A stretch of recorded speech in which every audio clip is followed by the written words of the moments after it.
Good evening, I'm Jon Carter. Welcome to Poland Daily.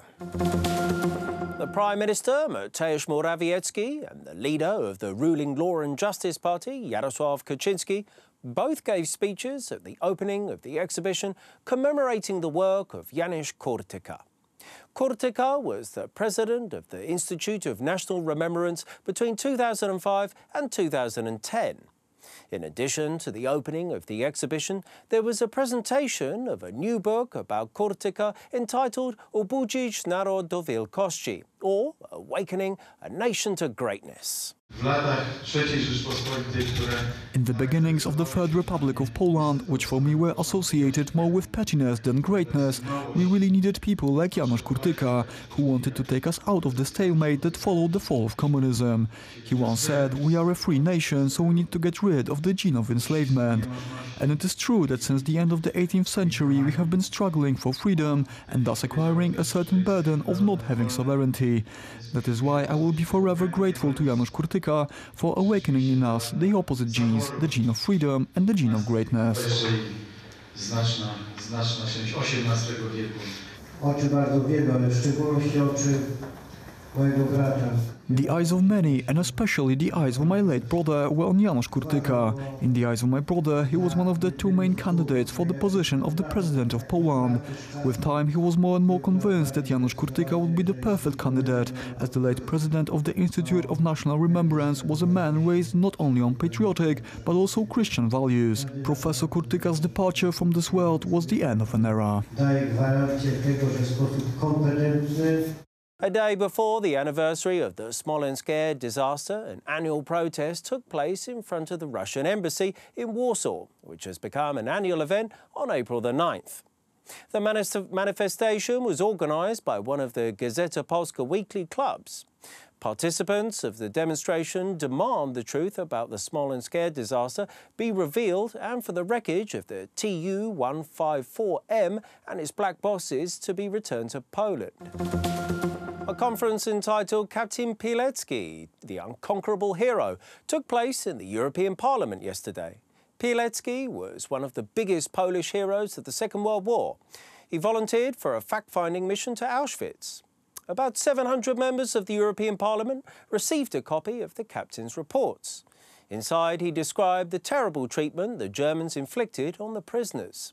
Jeśli ktoś tą książkę zada sobie trud i przeczyta. If somebody reads the whole report, I think that there is a real chance that person will modify their outlook on the history of the Second World War. Hopefully the Polish point of view will be noticeable. This will give the person a perspective of two totalitarian systems the Polish people had to deal with. One, the Nazism they know about and condemn, and communism, which they sometimes forget to condemn. After the war, Pilecki was crushed by that system. The second issue is the wrongful phrase, Polish concentration camps, which is very inappropriate. The report gives first-hand witness testimonies of what it was like inside the German camp of Auschwitz. This Polish hero risked his life to make a report the world did not want to acknowledge. To kiedy to Polacy próbowali cały świat poinformować o tym, co tam się dzieje, on cały świat tej prawdy nie chciał. Spotkanie z Zofią Pilecką-Optułowicz w 2013 I met with Zofia Pilecka-Optułowicz in 2013 when she said that her father went through hell and how earlier she was sent to fulfill a mission as a volunteer for Auschwitz imprisonment. I realized that during my career as a local teacher of Polish language and literature, I had not once said anything about the existence of Captain Pilecki. I had no idea at the time when I was a teacher that someone like that was alive, that he volunteered for Auschwitz and was there for 2 years and 7 months under the false identity of Tomasz Serafiński before escaping to give the world his testimony. This motivated me greatly to tell the story of Captain Pilecki to the children and maybe grandchildren of my students. The number of migrants crossing into Mexico through Guatemala has been rising in recent weeks. US President Donald Trump has praised Mexico for introducing new, harsher measures against the migrants over the past few days. Trump has been threatening to close the US-Mexico border. The masses of Hondurans and Nicaraguans have been joined by an increasing number of migrants from the Caribbean and the Middle East. Hey, where are you from? I'm from Afghanistan. Me, Afghanistan cannot, this very, very dangerous, very difficult for me. Kill me. Somebody can kill you? Yeah, it's too much problem. My household.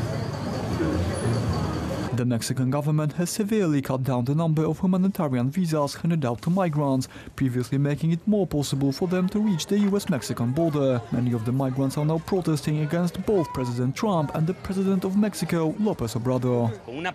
A policy that sides with discrimination that Donald Trump has been imposed on Mexico. Mexican President López Obrador has become just another peon of Donald Trump. That is why we banned these effigies, we banned the piñatas, as a protest to call the attention of public opinion. And the public opinion should pressurize these people to change the immigration policy. During a political rally, President Trump slammed the migrant caravans as a scam, saying the lawyers are teaching the migrants how to lie in order to get asylum in the US. And the asylum program is a scam. Some of the roughest people you've ever seen. People that look like they should be fighting for the UFC. They read a little page given by lawyers that are all over the place. You know, lawyers. They tell them what to say. I am very fearful for my life.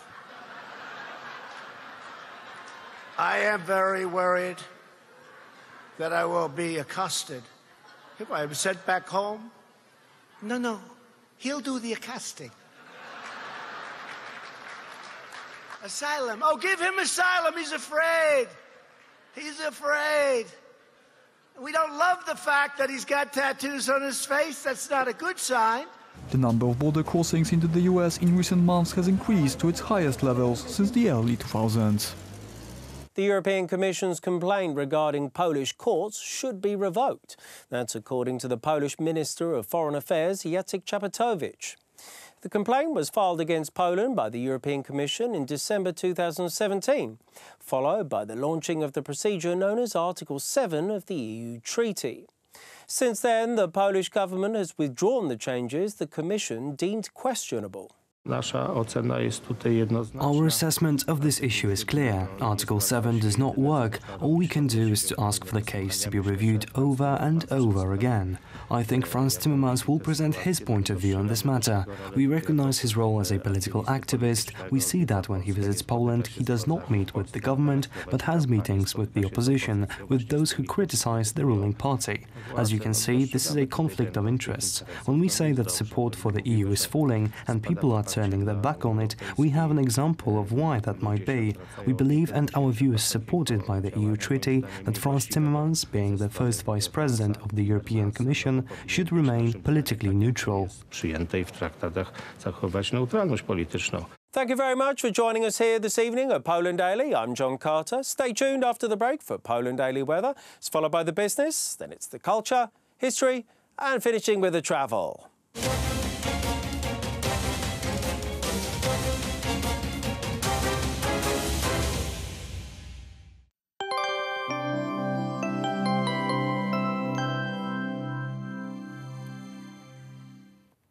Good evening, I'm Paulina Otterstein and welcome again to Poland Daily Weather. So starting with tomorrow in Poland, we will see that it will be nice and sunny throughout the whole country, yet some showers will be appearing in the northern parts of the country. The maximum temperature tomorrow will be 13 degrees in Rzeszów, Krakow, and 12 degrees in Katowice. Warsaw and the area of the capital will see 10 degrees with a lot of sun. Now let's check what will happen in Europe. So the temperatures are dropping down, only 2 degrees in Stockholm and 4 degrees in Helsinki, Finland, with 3 degrees in Oslo, so much cooler than it was. Also in Lisbon we will see 17 degrees, Madrid will see 16, but relatively warm in Paris, France, 15 degrees, 13 in London. And this is all for tonight. Thank you and see you soon.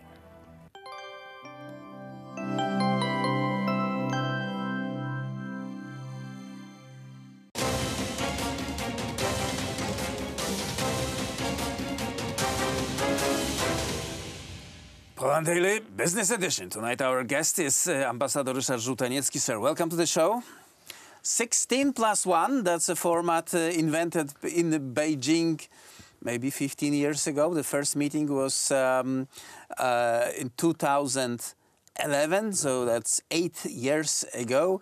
And we are in front of another meeting of that group, Beijing plus the countries of Eastern and Central Europe. What is that format for? Why the Chinese need it? We have to start with an additional question. What has happened in the period between 2011 and the present day? Not much. It was filled with the promises, with hopes, with actions, sometimes very superficial, without any prospect for continuation, and with stable, permanent pressure from the side of China, which is not covered or associated with the real deeds. So we are again back in the 2011. The major question, what is the interest of China? Why they attach such a great importance to the Central Europe? And the answer is quite complicated, because it's a part of the global policy of China. Let's start from the sea, the South trade. Yes, South Chinese China Sea. This is the gate to one of the major gates to China. That's why they attach such a high importance, and they entered quite brutal conflict with the United States. They built those islands, they weaponized them, and right now this is a first frontier of China's They try defense. to make the internal sea from this region monopolized, fully controlled by China, by the Chinese government. And this is connected, on the other hand, with a recent Chinese moves in Italy. So they try to control the ports, not only Venice. They bought before Piraeus in Greece. Yes. So this is the one element to secure the sea, the belt along the southern coasts of Eurasia. Another element is a policy toward Saudi Arabia. Saudi Arabia having, well, the United States have some doubts about the loyalty and the prospective use of Saudi Arabia as a major ally in this region. So there is a kind of the political gap between the United States now and Saudi Arabia. Gap filled very smartly by China now. So we have one aspect, but another aspect of the Chinese policy, or the dimension of Chinese policy, is so-called Belt and Road. So this connection line between the West and China through the Central Asia, Russia, Belarus, Poland, up to or down to the western coasts of those who Europe. learn history know that just before the First World War, Germany announced that they will be that they will start the railroad construction from Berlin to Baghdad, and that was kind of the same idea, to bind two distant places. And from Beijing to Baghdad is closer than from Beijing to Berlin. So That's it's true. a part of the same idea, which is China, in the very, very smart way, they are selling to Europe, to the West. The project is divided into the different sectors and different aspects, each of them attractive for the different region of Europe. They appeal differently to France, differently to Germany, to the Central Europe, and the meeting we are foreseeing now, it's another part of the policy. Okay, we will just have to get this control, to put the step into this place. Some people say this is a crucial area for Chinese interest, just because of this Belt and Road initiative. If this Belt and Road, the only way they can go is through our countries, and the Chinese should make sure, first of all, this will be safe passage, and everyone will benefit. We know now how predatory Chinese investment can be, like in Africa, when they lend money, then the beneficiary cannot pay profits, cannot pay back this money, then Chinese say, okay, so we'll take the infrastructure. Infrastructure, or they leave. We have to admit and to be aware that the only goal, the major and practically the only goal for the Chinese expansion is money. It's exploitation. Kind of the seduction of the various countries.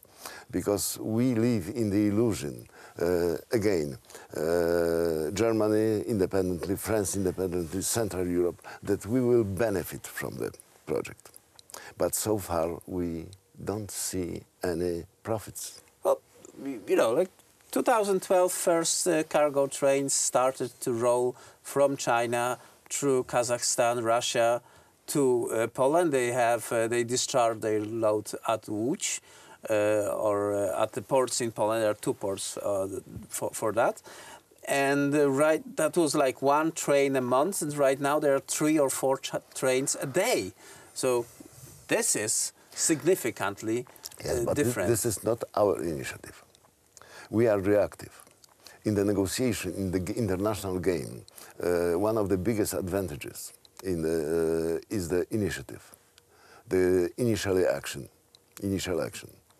And we follow the ideas presented to us from Beijing.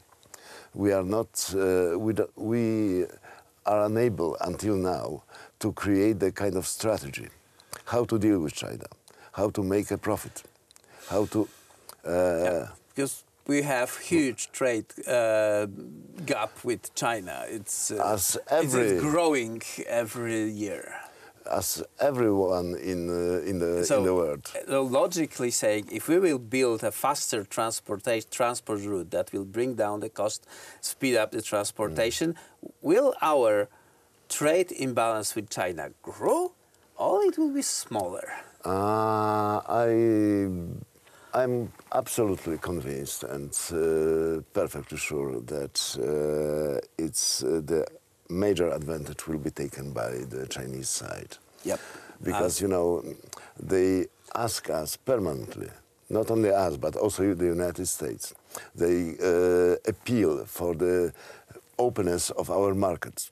Right. What about liberalize trade, but they secure and they protect the market very carefully.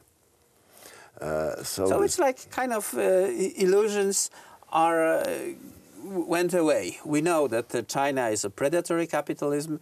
We know that China is a powerful, long-time planning player. We know that China is all about to secure their own interest, and all that all that win-win strategy is just smoke to screen the real aims. So why they are still on the table? Why those discussions are still going on? We in the West now, we go through the very bad and prospectively catastrophic even period. We lost our creativity. We lost our imagination. We just follow.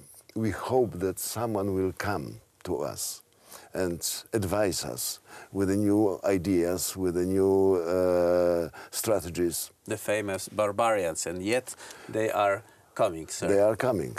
But the major question is what to do. How to protect ourselves, how to take advantage, how to make profit, how to secure our vested interests in this game. It's a very difficult question because we still keep in the back of our head that they dispose the tremendous, they can mobilize tremendous resources anytime. Yep. They can buy anything they want in the world. Sir, thank you very much for this quick conversation. That was it for tonight's Poland Daily Business, and our guest was Ambassador Ryszard Żółtaniecki. Thank you. Okay, so Thank you very much for that. Please stay with us. There are lots more programs to come, and please be back tomorrow.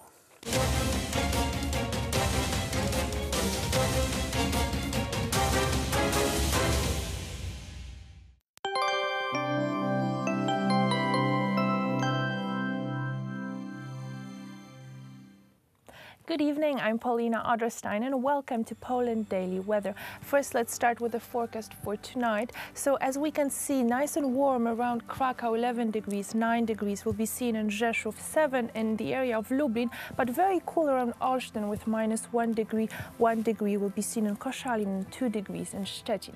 And now let's check what will happen tomorrow during the day.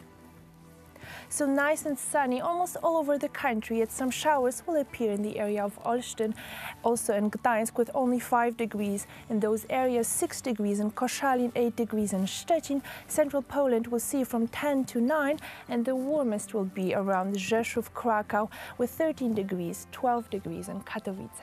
And now let's check the forecast for the upcoming 3 days. So on Thursday, 10 degrees will be the maximum in central Poland. A lot of showers will be appearing throughout that day. On Friday, 7 degrees will be seen in central Poland as well as in the northeast. 6 degrees will be the minimum and 8 in the southern part of the country will be the maximum. On Saturday, also cool, 5 degrees in central Poland and the maximum of 8 in the northwest. This is all for tonight. Thank you and see you soon.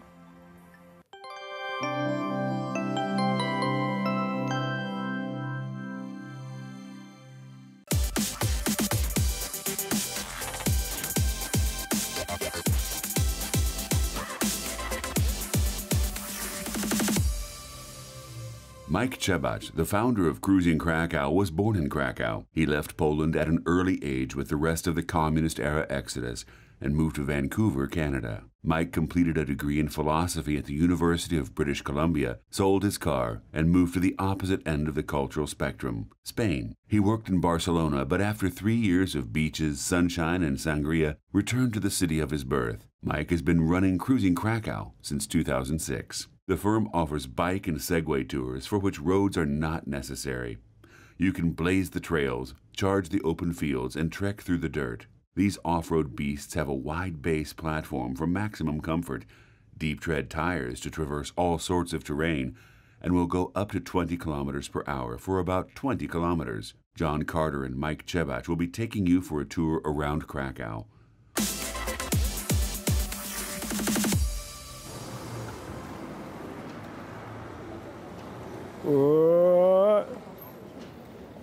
You got it. Yeah. All right then, Michał. So, we seem to be coming into a sort of square marketplace. Where is this? This is the Plac Nowy, meaning new square. Uh-huh. And as you can see, it's famous for its antique flea market. That's actually booming on Saturdays, but on the weekdays you can also find a few stalls open. And you can see there's a wide range of memorabilia, from old pictures to watches to almost anything you think of, even fruits and vegetables, medical equipment. Okay, okay. And you've bought something from here before? Yes, I have bought a old picture from the early 20th century of a partially nude lady from my bike office. What Nice. mechanic would not be complete without his own? There is no mechanic garage complete without a half-naked lady. At least in calendar format. Okay then, let's have a look around the marketplace.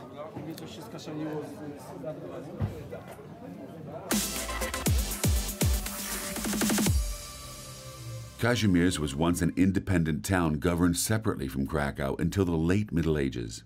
Later, it became known as the Jewish quarter of the city and was finally transformed into a center for Krakow's beatnik bars and cafe culture. All that history makes for an awesome array of activities and sights. The town of Kazimierz Dolny is a one-of-a-kind place. It was not only a royal city and one of the largest inland trade ports during the Polish Golden Age, but also a real gem of Renaissance architecture, with its spectacular wooden villas, elegant arcades, and beautiful galleries. The urban superiority, eminence, wealth, and the rural coziness and down-home feeling of the country retreat were successfully balanced in the design and layout of the town. All right then, Michał. So we're going to take a little stop for a bite to eat. Where are we now? We're still on Plac Nowy New Square, but we're next to the Okrąglak, the round building, which originally was a Jewish butcher, a kosher butcher, but today it's famous for its zapiekanki. Okay, what are your feelings about zapiekanki? Because the square is lined with bars and cafes, you're usually going to find a late night treat, either kebabs or zapiekanki. So pizza baguettes, pretty much. Okay, okay. Why is zapiekanki so popular in this district or generally? The tradition's been going on for about 20 years of this spot, and even if you come Friday, Saturday, 3 a.m., there'll be a lineup all the way down to the street. It's almost as if it's kind of all in the guidebooks and it's everywhere, so people are thinking it's the thing to eat, right? For sure, and when you see people lined up, right, it makes other people want to see what the fuss is all about. Right, okay then, okay. So generally down this list of, what are the general ingredients that you get in a zapiekanka? Well, the normal zapiekanka is just cheese, onion, and mushroom. But now, as you can see on the menu here, there's 36 different types, ranging from cranberry to sausage to olive to Mexican style, you name it, they'll put it on a pizza baguette. But they've seen, it's kind of funny actually, because they put classic right at the bottom. Right. Almost as if classic was the least expensive, and they thought, don't you worry about the classic, we'll just out of sight, out of your mind. Well, you know, you can imagine after a few drinks, you're not going to be reading the whole menu, right? Yeah, not all 36, no. All right then. So you don't stumble in here at 3 a.m. Starving for a zapiekanka and... I tend not to, no. Leave that to the tourists. Not my diet. Yeah, I completely understand. And so this is where a lot of people tend to gather, because I guess there's quite a few sort of bars, etc. around here. Every single building you see in the square is either a bar, nightclub, or restaurant. Which is kind of funny because it doesn't even really feel like it. When you're here in the day, it's got a very kind of oldie, worldy feel to it, and I can't even sort of picture it as like as a kind of night spot. But I guess it's kind of transformed when the sun goes down. Exactly. That's one of the great things about this place, is that it has such a different feel to it in the day as it does at night. And the only way to really see it is to experience it for yourself. Yeah, right, okay. And it's just like these kind of buildings have this kind of slightly crumbly, falling apart nature to them. Are there any of your favourite bars located here at all? Well, originally, like I said, this place was a shady area. You want to come out at night. But since the opening of Alchemy on the corner here, back in the early 80s, that was the first place that really changed or began the whole process of changing this area into what it is today. So it's all thanks to Alchemy, or Alchemy, or Alchemy in Polish, that this place is what it is today, in my opinion. Ah, okay. And when did they open, roughly? Early 80s. So today it's still rustic inside. All the tables are old. Usually, till recently, you still could be smoking in there. And then they also have a club down in the basement, so they do concerts and stuff. It's worth checking out. Yeah, I think I have been there years ago. They seem to, and all the tables are made from the sort of sewing machines. You're confusing that with another place right here in the square known as the Singer Bar. And yes, all the tables are from singing sewing machines. That might be a reflection of a slightly blurred memory of being in this square. What's the significance then of having a table made from a sewing machine? Somebody had a large collection. And, Simple as that. Why not continue it by putting a drink on it? All right, fair enough then. Right, let's get a zapiekanka. I think it's ready to go.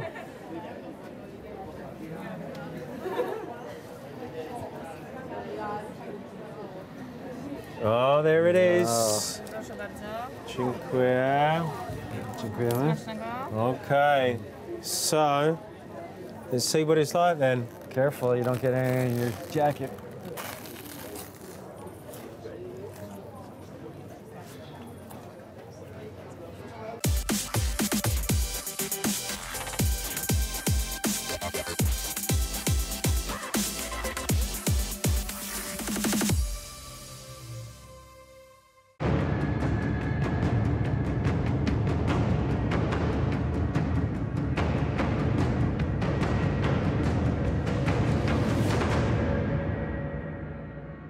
Ladies and gentlemen, welcome to Poland Daily History. Today we are at Hotel Europejski, one of the most expensive hotels in all of Poland. The secret to keeping such a prestigious status relies on preserving history and providing luxurious accommodation. Today we will learn more about one of the most exclusive jewels of Warsaw. Today we will be talking to Mr. Andrzej Mauberg, a member of the management board of the Hotel Europejski. We will be discussing the process by which the descendants of the families who owned the hotel before the Second World War were able to see the hotel returned to them after decades of being owned by the Polish state. In 1948, the hotel was taken away, and I was wondering what are the struggles at the time for the family and what are the efforts being exerted to retake the hotel? This is true. This is, in 48, Poland was behind the Iron Curtain. There was a different, this was a communist regime, very newly established. And so we went under the water or emigrated, the part of the family, and many of Poles emigrated during the war, after the war, and in 48 till the end of the communist regime. So basically everything was nationalized. So there was no private property in Poland. My uncle, who was running the hotel 2 years after the Second World War ended, Stefan Czetwertyński, the son of Seweryn Czetwertyński, has been jailed. And the property was taken from the family by the state, and after the wars, because Warsaw, as you know, was almost totally destroyed. Yes, it was razed to the ground. So the building was pretty much destroyed, and family Stefan Czetwertyński started to rebuild from trash this hotel, and as I said, in 47 he was jailed. The property was taken by the state, and it was used by the army. So the Polish army organized here the place for the sort of a hotel for the officers and the school. So it was like that until the end of 50s. All right. And early 60s or end of 50s, early 60s, the building was taken by the Orbis. Orbis is the national hotel chain at the time, was the national hotel chain, and the work started to reconvert the building back to the hotel function. And it was done in 62. So a lot of twists and turns. Absolutely. But this is part of our history of the city, destruction, rebuilding, Germans, Nazis, communists, Russians, etc. But what it stems from us, and this is well known, that the Poles are people who never give up. So there is even a Polish anthem, Polish song, Kiedy my żyjemy, whenever we are still alive, we will fight. This is the sort of this family history, this building is about the fighting to get it back, to rebuild, and to start again. Right. It's like almost as if the hotel is like a very microcosm of the society at the time as a whole, right? How it rise through hardships and rebuild along with the city lines and absolutely the story, which in fact ends with the happy end at the end, because the regime, communist regime, collapsed. It took us over 15 years, 15 years to legal battle to get the property back. Orbis didn't want to give it back, and so we had to fight in the courts. It took us 15 years, but finally in 2005 it was the property was taken over by the family and by the company, which was pre-war company which owned this building, and this company belonged to the family. And I want to pay a tribute to Loïc Guibourget, who came from France. He's a husband of my cousin, and lead this process since the beginning till the 2012, in fact. Mr. Mauberg and the representatives of the other families of the pre-war owners had to wait decades before the hotel was finally restored to them.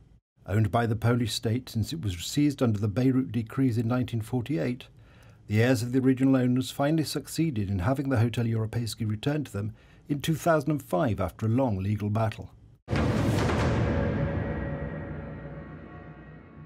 After the family take back the property from the communists, several years of communist management, then I would imagine a lot of work needed to be done, like renovations, innovations. And I was wondering how the family managed to tackle the tasks. Did they team up with any people? What are the ideas that they have to kind of bring the place back to shape? Yes, absolutely, and you are right. This was, in fact, a gigantic, immense work to be done. It would have been easier and cheaper to build it from scrap, from nothing, than to renovate, because it's the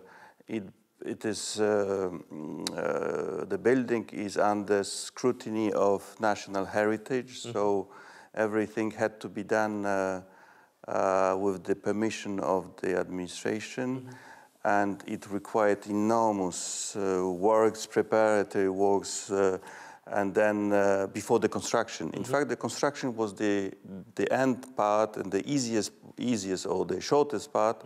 The longest was the preparation to start the reconstruction in the building. What you say, the communist management, I would say it was a mismanagement rather than management.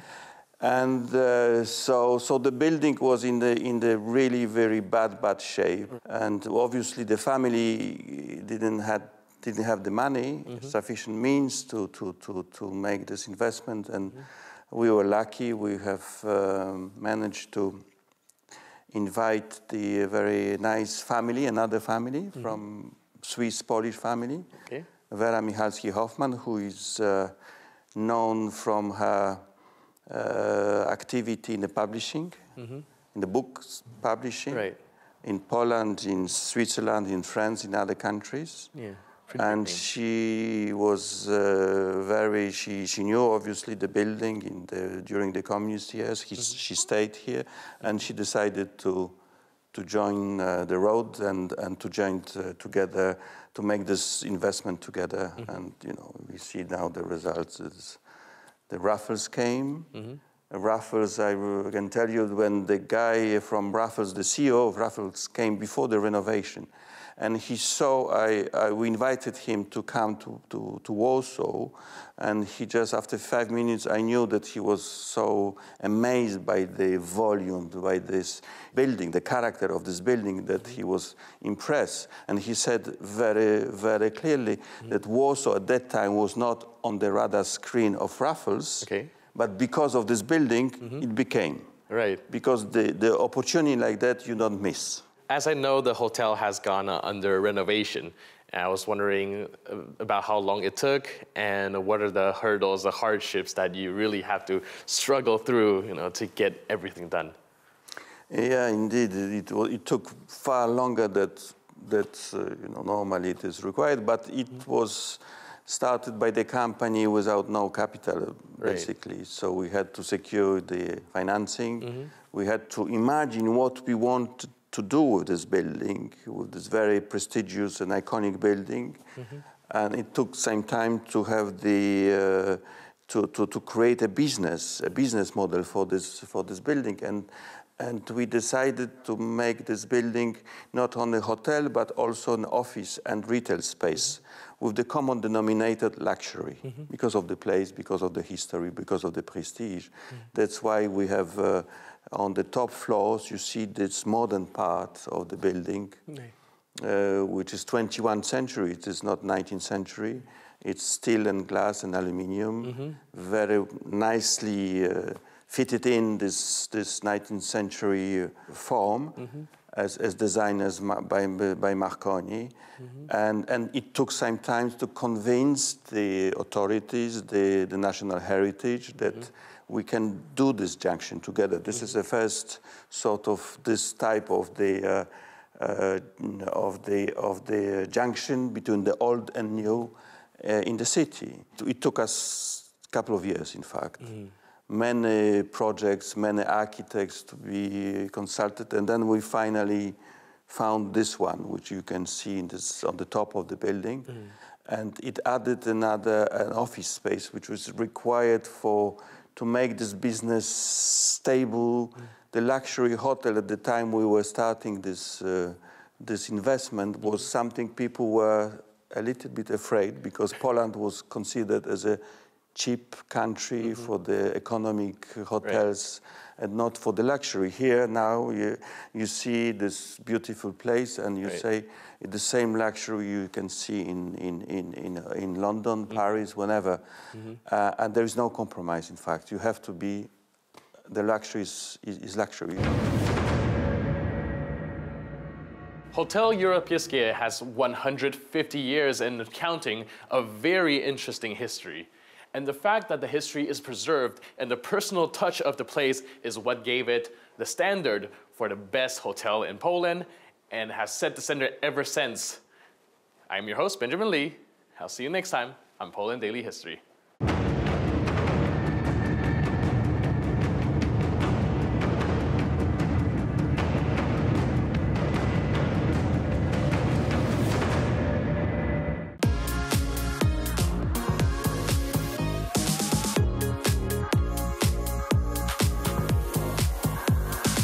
Hello and welcome to Poland Daily. We're on an excursion to the city of Łódź.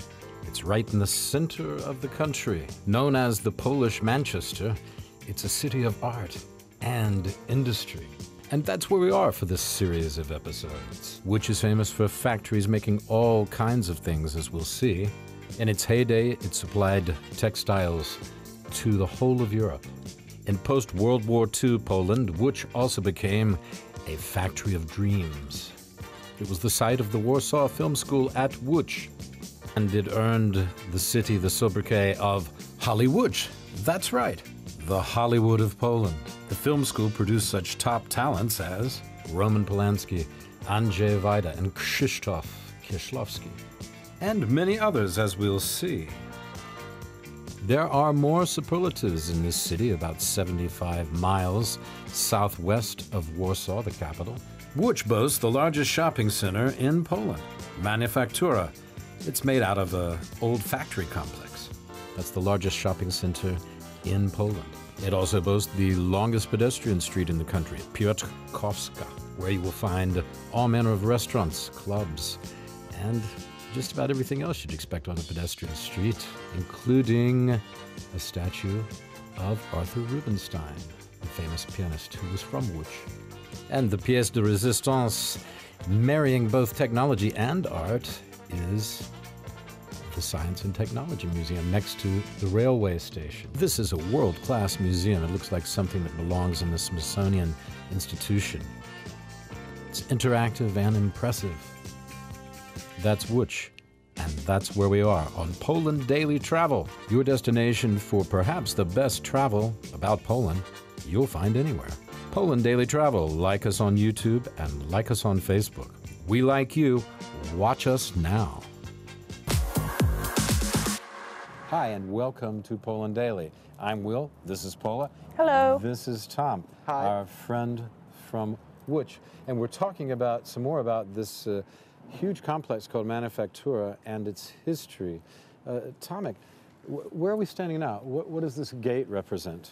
This is the main gate to the factory, and thousands of workers were streaming through this gate to the factory itself. Every day? Yeah? Every day. Do they work 7 days a week? Or? I think 6 days a week. Yeah. So from very early in the morning to the evening. Okay. So this place at the late of 19th century were really buzzing with life in early morning. Imagine these crowds of workers coming here to work in a really hard like condition. Running into a metro or something during the day, right? In the big city. Exactly. Yeah. So and how long would they work? Do we know how long their work day was? I think it was around 10 hours. I suppose. It was a long work day. Yeah, of course, it was a long. There were no trade unions or labor rights. Yeah. So of course, from today's point of view, they were exploited by the owners of the factory.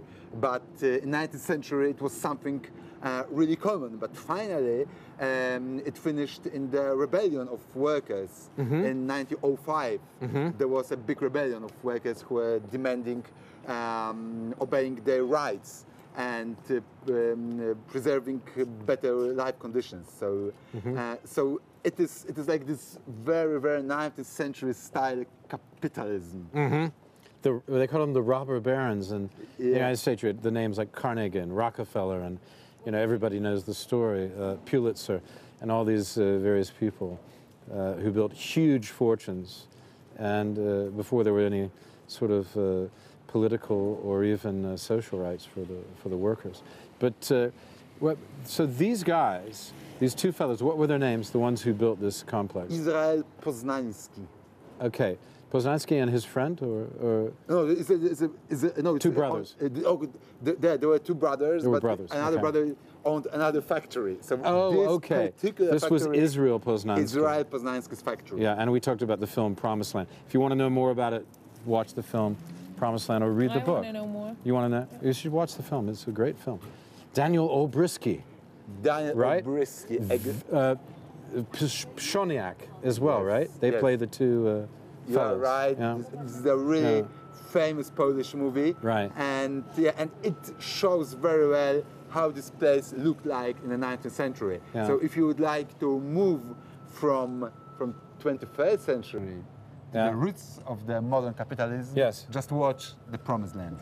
And where did they live? They lived next door. I mean, Israel Poznański built a place. It's now the Łódź Museum, isn't it? Yes. It's right next door. And it is called Palace because, in fact, it is palace. It's a huge building, isn't it? Yeah, very, very grand. Yeah. Great, huge building, elaborately decorated. The biggest palace in town, is it? It is biggest. The biggest palace in town. Yes. Yeah, yeah. But No Łódź was doubts. not famous for its aristocratic families, particularly, was it? Yes, it's not aristocratic but capitalistic. Right. I want to make that point. Yeah, I want to make that point. No, It's not a rural town. It's a manufacturing town. Yeah. And the wealth was created by business people making things. It was not a landed gentry or aristocratic city, was it? It wasn't like that at all. And 1/3 were Jews, I think, before Is that right? the war. It was very multicultural city. There were Jews, Germans, Russians, and Poles. So that's why it's also sometimes called Lodz, the city of four cultures. Right. Okay. And that's why here the cultures, the languages, the different traditions mixed. Unfortunately, this multicultural word perished, especially because of the Second World War. Of course, the Jewish population perished in Holocaust. Yeah. So, but it used to be a multicultural city. Yeah. Very interesting. Well, can you tell us anything else about the palace, particularly? What should we know about that? It's the biggest house in town. It was built by the man who made this huge complex, the biggest factory in this part of the world at that time. The size of the area is about the size of what, 30 football pitches. Pitches, yeah. And there is one short story showing how affluent was the Poznański himself, because he ordered to put on the floor of one of the chambers gold coins, rubles at the time. Gold rubles? Gold rubles. Because this was in Russian part of the partition. It was in the Russian part of the partition. Actually, it was very close to the border between German and Russian partition areas. Zones. Areas. So he ordered better word. Better word. So he ordered to put these gold coins on the floor, and of course it was done. And he came and said, "Come on, it's not what I wanted to do," because he wanted to put them not horizontal, but vertical. You know, to put them vertical on the floor, not horizontal, so to use much more to show how rich. So you could just walk on the ends of them, on the edges of the coins. Yeah. Yeah. Of course, he's like a maniac. This guy. Yeah, it's like, of course, this is probably. It's probably not true. It's probably not true. It's an apocryphal story. Apocryphal story, like urban myth. Yeah. Aimed to show how rich Mr. Poznański was? Well, Mr. Poznański was obviously a very successful and a rich man, a man who took a lot of chances to do it, and a very interesting part of the history of this part of the world. Stay with us on Poland Daily Travel.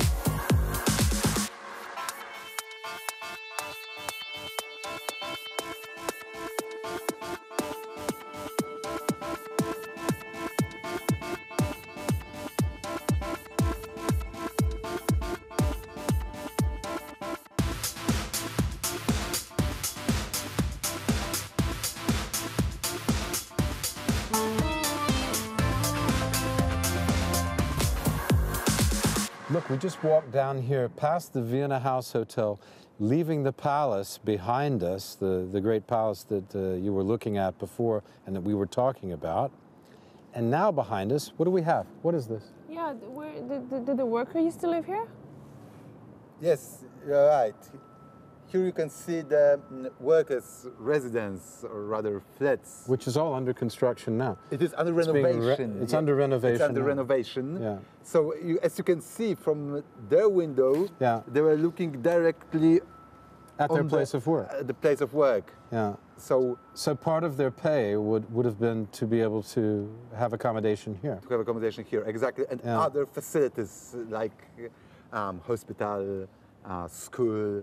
All in there? Yeah, in the complex, which is also behind this building, because here we can see only one of the buildings. Yeah. So, okay.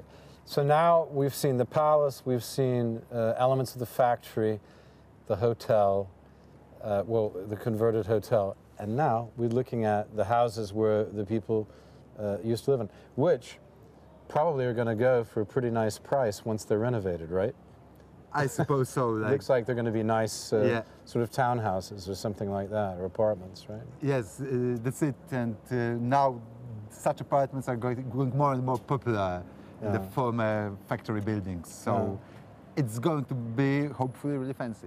Yeah, it's, I think it's going to be very nice.